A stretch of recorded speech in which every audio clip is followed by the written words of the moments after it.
Menurut do.blogspot.com, ternyata banyak bukti sejarah Nusantara yang tercatat dalam Al-Quran yang belum kita ketahui.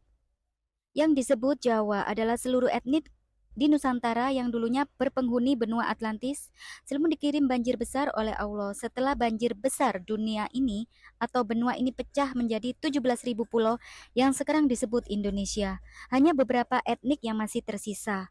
Selebihnya menjadi cikal bakal bangsa-bangsa dunia antara lain bangsa India, Cina, termasuk Jepang, Korea, Eropa, Israel, Arab, dan Indian. Silakan baca hasil penelitian Profesor Santos selama 30 tahun tentang benua Atlantis terbitan Gramedia. Yang jelas Bani Israel itu masih keturunan suku Jawa. Buktinya ibu kota Israel pakai nama Java Tel Aviv. Mahkota Rabi Yahudi yang menjadi imam sinagog pakai gambar rumah joglo Jawa kuno.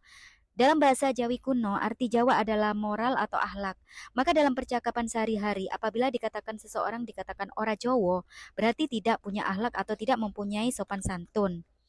Sebutan Jawa ini sejak dulunya dipakai untuk menyebut keseluruhan wilayah di Nusantara. Penyebutan etnik-etnik sebagaimana berlaku pada saat ini adalah hasil taktik rekayasa politik divide et impera pada masa penjajahan. Sejak zaman benua Atlantis, Jawa memang menjadi pusat peradaban karena dari bukti-bukti fosil manusia purba di seluruh dunia sebanyak 6 jenis fosil, 4 diantaranya ditemukan di Jawa. Menurut mitologi Jawa yang telah menjadi cerita turun-temurun bahwa asal-usul bangsa Jawa adalah keturunan Brahma dan Dewi Saraswati, di mana salah satu keturunannya yang sangat terkenal di kalangan guru Hindustan di India dan guru Buddha di Cina adalah Batara Guru Janabadra yang mengajarkan ilmu kejawen. Sepertinya ilmu kejawen adalah ilmu akhlak yang diajarkan Nabi Ibrahim alaihissalam yang disebut dalam Al-Quran Millatu Ibrahim dan disempurnakan oleh Nabi Muhammad SAW dalam wujud Al-Quran dengan bahasa asli Arab dengan pernyataannya, tidaklah aku diutus kecuali penyempurnaan akhlak.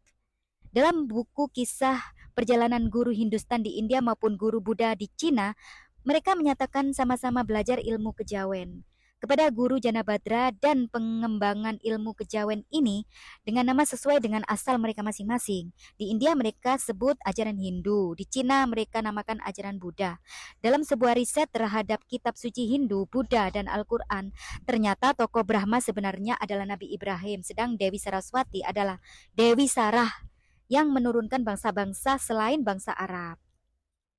Bukti lain bahwa ajaran Buddha berasal dari Jawa adalah adanya prasasti yang ditemukan di candi-candi Buddha di negara Thailand maupun Kamboja yang menyatakan bahwa candi-candi tersebut dibangun dengan mendatangkan arsitek dan tukang-tukang dari Jawa. Karena memang waktu itu orang Jawa dikenal sebagai bangsa tukang yang telah berhasil membangun Candi Borobudur sebagai salah satu bukti keajaiban dunia. Ternyata berdasarkan hasil riset Lembaga Studi Islam dan Kepurbakalaan yang dipimpin oleh Kiai Haji Fahmi Basya, dosen matematika Islam UIN Syarif Hidayatullah, bahwa sebenarnya Candi Borobudur adalah bangunan yang dibangun oleh tentara Nabi Sulaiman, termasuk di dalamnya dari kalangan bangsa jin dan bangsa setan dan bangsa manusia yang disebut dalam Al-Quran sebagai Arsy Ratu Saba. Sejatinya Prince of Saba atau Princess of Saba atau Ratu Balkis atau Ratu Boko yang sangat dikenal di kalangan masyarakat di Jawa. Sementara patung-patung di Candi Borobudur yang selama ini dikenal sebagai patung Buddha, sejatinya adalah patung model bidadara dalam surga yang menjadikan Nabi Sulaiman sebagai model dan berambut keriting. Dalam literatur Bani Israel dan Barat, bangsa Yahudi dikenal sebagai bangsa tukang dan berambut keriting, tetapi fakta-faktanya justru suku bangsa Jawa yang menjadi bangsa tukang dan berambut keriting. Perhatikan patung Nabi Sulaiman di Candi Borobudur. Hasil riset tersebut juga menyimpulkan bahwa suku Jawa disebut sebagai Bani Lukman karena menurut karakternya suku tersebut sesuai dengan ajaran-ajaran Lukmanul Hakim sebagaimana tertera dalam Al-Quran. Perlu juga diketahui bahwa satu-satunya nabi yang termaktub dalam Al-Quran yang menggunakan nama depan su hanya Nabi Sulaiman, dan negeri yang beliau wariskan ternyata diperintah oleh keturunannya yang juga bermarga dan bernama depan su dan meninggalkan negeri bernama Sulaiman di Jawa Tengah.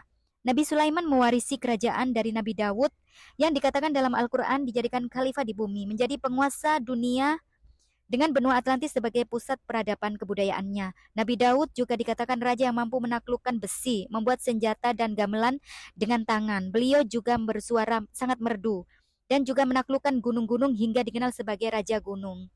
Di Nusantara ini yang dikenal sebagai Raja Gunung adalah Shailendra. Menurut Dr. Decet Joseph, nama Shailendra berasal dari kata Shaila dan Indra. Shaila adalah raja dan Indra adalah gunung. Sudah menjadi keniscayaan sejarah bahwa kemenangan Islam terhadap tahap pertama waktu itu atau waktu Futul Makkah, di mana Nabi besar Muhammad SAW bersama orang-orang beriman dengan konsisten melaksanakan perintah sholat sebagai kunci kemenangan dengan kondisi susah air. Lalu Allah Subhanahu wa taala memberinya sumur Zam-Zam yang penuh dengan berkah. Maka Futul Makkah kedua akan terjadi melalui Indonesia, negeri yang penuh dengan berkah, dengan persediaan air bersih tak terbatas jumlahnya, Zam-Zam di luar Mekah istilahnya.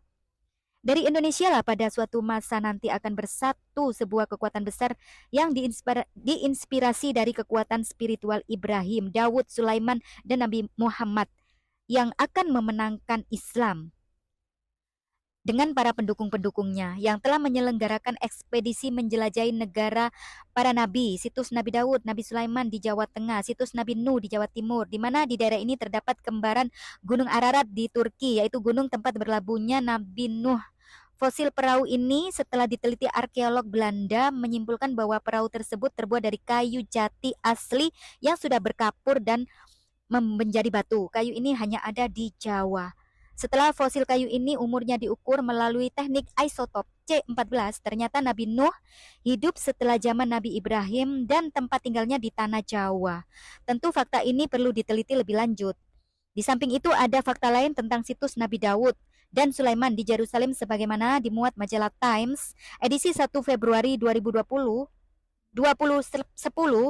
yang memuat pernyataan Raphael Greenberg, seorang dosen di University Tel Aviv. Ia mengatakan, secara teori seharusnya Anda sudah mendapatkan sesuatu hanya setelah melakukan penggalian selama 6 minggu. Tapi nyatanya setelah dilakukan penggalian tanpa henti selama 2 tahun tidak ada hasil apapun yang memuaskan.